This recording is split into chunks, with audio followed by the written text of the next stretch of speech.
Il s'en est fallu d'un cheveu qu'on puisse tenir tête à ce Bayern de Munich. Et oui, les amis, vraiment, les gars ont bien joué, surtout qu'on finit à 10 contre 11. Je vais y revenir. Bayern Munich PSG 1-0. Et très honnêtement, il y avait quelque chose de mieux à espérer, je pense. L'équipe, eh bien, a bel et bien joué le coup lors de tout le match. Les gars ont vraiment fait plaisir. Vraiment, tout le monde s'est donné, hein. Et malheureusement, avec l'issue qu'on connaît, on perd 1-0. Attention, mais pas n'importe comment. Euh, on a quand même réussi à tenir la longueur de cette équipe du Bayern. On a réussi à les maintenir et mieux que ça, on a eu des actions de jeu qui auraient pu terminer mieux que ça s'est terminé. On a raté pas mal d'occasions, voilà le hic. On a raté pas mal d'occasions, on s'est créé beaucoup d'occasions, mais enfin voilà, c'est toujours resté soit passé au-dessus, soit à côté, soit dans les bras de Manuel Neuer. Mais à côté de ça, toujours combattant, donc vraiment des joueurs du PSG qui ne se sont pas laissés faire, qui sont allés au bout des choses. On l'a vu, hein. Mais bon, bah voilà, quoi. On peut pas dire que le Bayern a été supérieur. Bah, s'il a été supérieur un petit peu plus dans la possession de balle, dans la... Ils ont dominé, hein, ils ont dominé, mais de pas beaucoup. Et le pire, c'est qu'on finit quasiment, on fait un peu plus d'une heure, même une heure, on va dire, à 10 contre 11, et on arrive à leur tenir tête. Donc il y a pas de deuxième but à l'horizon, hein. On arrive à la mi-temps, c'est vraiment tranquille. On est zéro partout, je crois. Et c'est après que ça commence à se corser où, ben, ma foi, on prend un but. Mais il n'y en a pas eu un deuxième derrière. Il y a pas eu de deuxième but. Il y a eu vraiment que le PSG a su tenir à 10 contre 11 contre les Kimmich, contre Moussiala. Donc, vous voyez, on parle de remplaçants. C'est Thomas Müller qui rentre en jeu. Donc, vous voyez, la différence de banc, la différence qu'il y a entre nous et le Bayern. Nous, on n'a pas fait de mercato en été. On n'a pas eu de mercato d'été, il faut le dire, parce qu'on s'est tué la tâche. Et je le dirai toujours, parce que c'est à cause de ça, mais je comprends pas un tel amateurisme. C'est que on a attendu de voir Kvaratskhelia, Osimhen arriver. Finalement, ni l'un ni l'autre ne sont venus.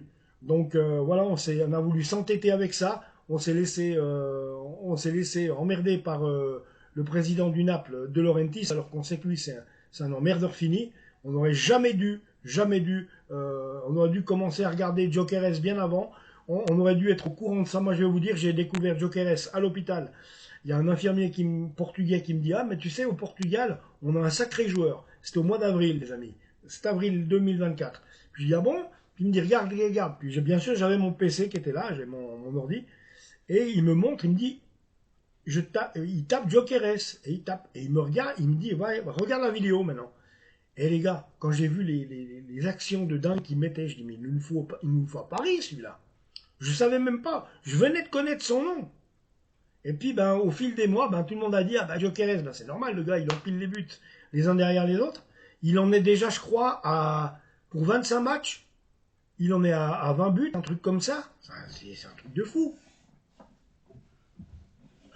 Donc, ouais, oui, ou 18 matchs, 20 buts, voilà. 18 matchs, 20 buts, pardon.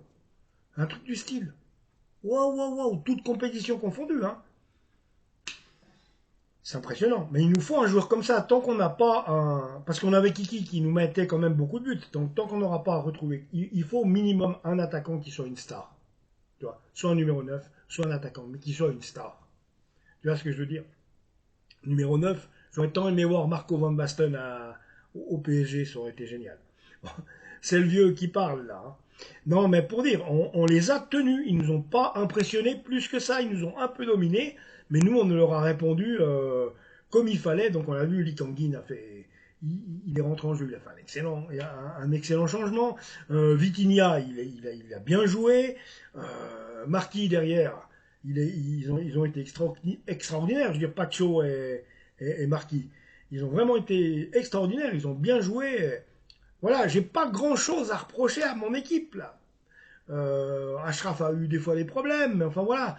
Mais voilà, on était à l'extérieur, on était au Bayern, et quand on sait quand même que le Bayern, ben, je veux quand même vous le dire, moi ce que je pense, c'est qu'actuellement, c'est la meilleure, c'est l'équipe la meilleure d'Europe. Je pense que si je devais donner déjà un demi-finaliste de Ligue des Champions, même voir un finaliste, je vous dirais que le Bayern, cette année, parce que quand on voit que City, c'est une catastrophe, quand on voit que le Real Madrid, c'est pas ça non plus, réfléchissez bien. Le Bayern, c'est l'équipe qui vient derrière. Bah oui. Paris, on est moyen parce qu'on n'a pas eu de mercato, et je le répète, et c'est à cause de ça.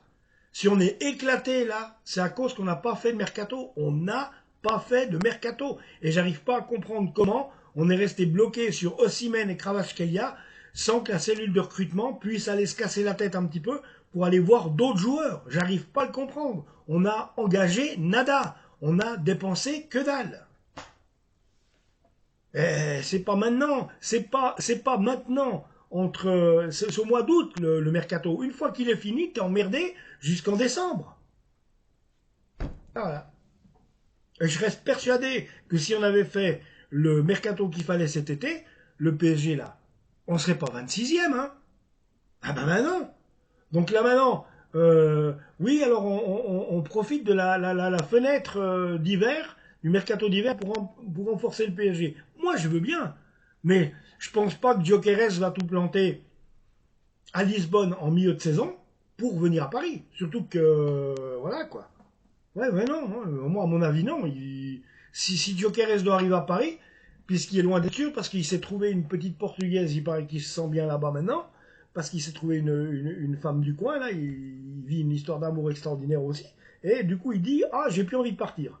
Voilà, ça c'est la déclaration, la déclat de Gyökeres, c'est, ah ben je veux plus partir nulle part, parce que je suis bien là, j'ai trouvé la femme de ma vie, selon lui, hein. Donc, vous voyez les gars, hein, c'est un peu emmerdant tout ça. Mais enfin voilà. Après, il n'y a pas que Gyökeres non plus. Il faut un petit peu vous creuser les méninges et puis aller, puis aller chercher des joueurs et les convaincre. Voilà. Après, ça c'est autre chose. Voilà. Tellement aussi, on n'a pas trop une bonne réputation avec tout ce qui s'est fait, ce qui s'est dit. Malheureusement, il y a des grands joueurs qui, ouais, tu vois, avec ce qui s'est passé avec Kiki, Mbappé. Le problème, c'est que voilà, le grand méchant loup, c'est le PSG. Alors quand tu as des joueurs qui sont comme Mbappé qui discutent avec d'autres joueurs, ils disent oh ben faut pas aller au Paris Saint-Germain parce que tu sais c'est une bande de cons, ils payent pas les salaires et puis ça finit toujours mal, ils veulent te forcer à rester, blablabla. Non, c'est un truc, ça il faut vraiment que le club fasse quelque chose parce qu'on peut pas se laisser salir indéfiniment comme ça. Donc voilà. Déjà que le Kiki paraît que le PSG n'a pas d'autre moyen que de lui payer ses 55 millions d'euros. Il a dit qu'il partirait pas gratuitement, finalement, il ramasse tout. T'as pas de figure, mon gars. Franchement, je t'aimais beaucoup comme joueur, t'étais mon joueur préféré. Mais quand je vois la personne que tu peux être, ça pique. Ça pique un peu. Alors ça, je retire rien. Merci Kiki pour la Coupe du Monde. Mais là ça pique. Ça pique quand même. Surtout quand on apprend pourquoi tu as signé. Et comment ils ont pu te tenir par les coronesses pour te faire signer. Parce que derrière, en off, tu fais des conneries, hein, et puis on commence à s'en rendre compte, et puis tu t'es fait couvrir par le père Nasser à un moment.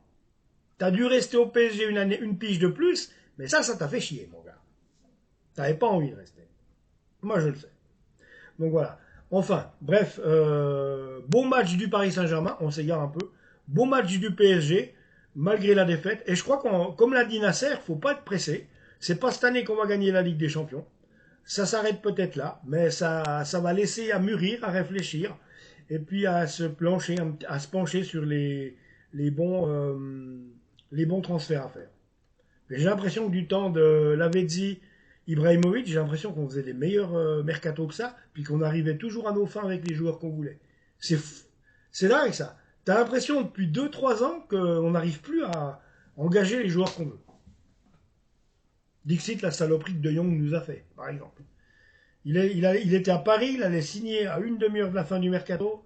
Je sais pas trop quoi le Barça vient le chercher. il nous plante en route, il fout le corps à Barcelone. Il y a quand même quelque chose à dire. Enfin, voilà, faut pas s'étonner, c'est le merveilleux monde du football, les amis. Hein, c'est comme le showbiz, hein, le football, c'est une grande famille. Bon, allez, abonnez-vous à la chaîne, les amis, s'il vous plaît, si vous avez envie. Hein.